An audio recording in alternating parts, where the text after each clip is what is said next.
காஞ்சிபுரம் சும்மா குலுகிச்சா அந்த சத்தம் தமிழ்நாட்டுக்கு கேட்டிருக்கமுல்ல.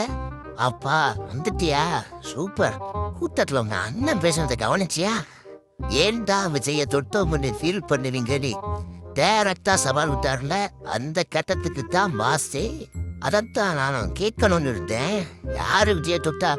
போலீஸ் எதுவும் அரெஸ்ட் பண்ணாங்களா? இல்ல, அது சரியானவளு அண்ணா ஆரம்பிச்ச கட்சிய கைப்பற்றணும்னு சொல்றாரே. முதல்ல உன்னை நல்லா தெரிஞ்சுக்கோங்க. நீயும் உங்க அண்ணனும் சிஎம் ஆகணும்னு சொல்லி அண்ணா கட்சி ஆரம்பிக்கல. அப்புறம் கட்சி ஆரம்பிச்சப்ப தேர்தல் நிப்போன்னு கூட அண்ணாவுக்கு தெரியாது. அதெல்லாம் பின்னாடி நடந்தது. அதெல்லாம் இல்ல, எங்க அண்ணன் போய் சொல்ல மாட்டாரு. எப்படி வெள்ளையாருக்க போய் சொல்ல மாட்டாங்க சொல்லிட்டா? நீங்க ஏதோ பேசி சுத்தி விடுறீங்க. சரி விடு. 2026 ஆட்சியை பிடிக்கணுமா? 234 வேட்பாளர்கள் வேணும். அவங்க வேட்பு மனுவை தேர்தல் ஆணையம் ஏத்துக்கணும். அதுக்கப்புறம் எலெக்ஷன்ல நிக்கணும். நிக்கிறவங்களுக்காக உங்க அண்ணன் பிரச்சாரம் பண்ணணும். அதுவும் மக்களை போய் நேரடியா சந்திக்கணும்.